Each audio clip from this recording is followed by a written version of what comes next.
Welcome guys to Incande YPH. Medyo matagal-tagal na tayo na hindi nakapag-check ng ating ball joints, lower ball joints and upper ball joints. So magkakaroon tayo ngayon ng ating check-up. Ito yung ating check for maintenance check-up.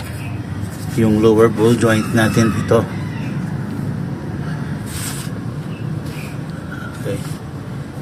Sino? Check natin yung mamaya. Tapos yung upper ball joint natin. Ganyan. So, check natin para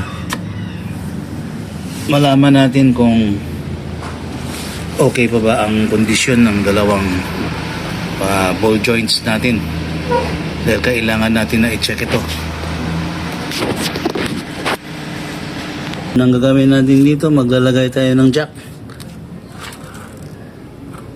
Dito tayo maglalagay ng jack.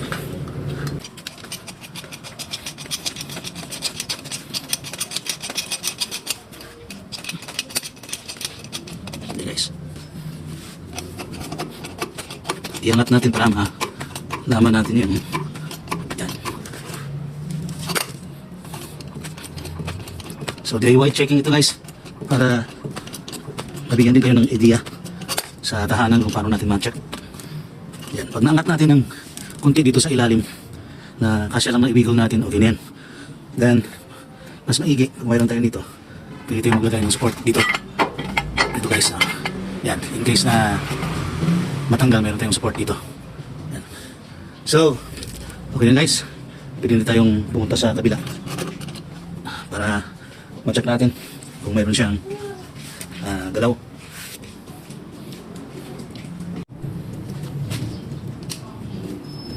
Okay, so ginagawa natin to kasi delikado pag nagbiyahe tayo na malayo na hindi tayo sigurado sa kondisyon ng ating mga ball joints. So ito tingnan natin. Pag nag-check tayo sa ating upper at saka lower ball joints, okay, hawakan natin dito saka pilipin natin para ganoon. Pag gumalaw, ibig sabihin meron tayong tama yung ating ball joint, upper man or lower, check natin. So wala tayong kita na galaw. Tsaka ito, pwede tayong gumamit ng pry bar. Lagyan natin sa ilalim. Tsaka tapos yun, wala ang gumagalaw. Kita natin, wala ang galaw. Daga ito sa gilid, pwede natin doon, mayroong galaw, wala. So nakita natin wala tayong galaw. So okay yung ating ball joints, upper at saka lower ball joints. So nasa condition. Punta tayo sa kabila para i-check natin yung sa kabila guys.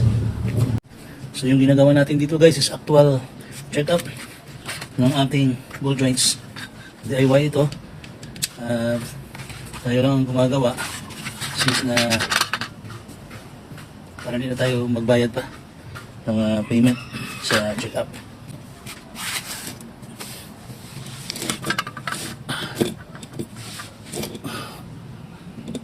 Okay.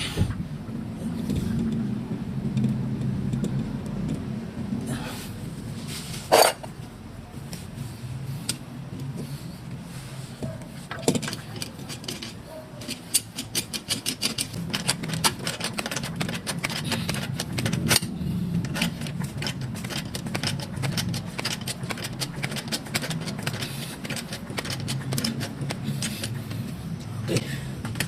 So maglalagay tayo guys ng support natin dito.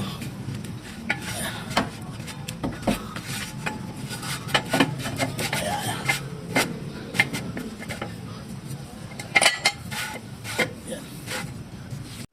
Okay, so ito yung lower ball joint natin. Hindi pa naman yung kondisyon. Kita natin, buo pa yung rubber. Ayan. Samantala doon sa itaas yung ating upper ball joint dito. Okay. So titingnan natin kung okay pa naman. So kinakapan natin guys, no? Baka butas or baka meron na siyang tagas o wala naman. Okay, marumi lang. Pero okay pa naman. Pero man guys, yung kanyang wala siyang Tapos pero check natin. Baka meron siyang galaw. Kung may tama. Okay, gaya na sa natin kanina guys. Hanapin natin ito left right. Okay, so wala tayong nakikita, no? Galaw. Ating maramdaman na nag-wiggle. Taas. Diba? Ito, wala rin. Wala tayong makakarapan guys. Wala. Okay. Wala. Okay yung ating mga ball joints. Okay, so wala tayong nararamdaman guys. Buo pa yung ating ball joints, upper at saka lower ball joints. So, maganda ang kondisyon. So yun lang guys, yung tip natin kung paano tayo mag-check kung okay pa ang ating lower at saka upper ball joints. So thank you for watching in Ken DIY PH. Sana itong ating counting pag-share ay nakakatulong sa inyo kung paano i-check at mag-maintain ng ating sasakyan, especially yung lower at saka upper ball joints. In Ken DIY PH, see you sa ating susunod na vlog.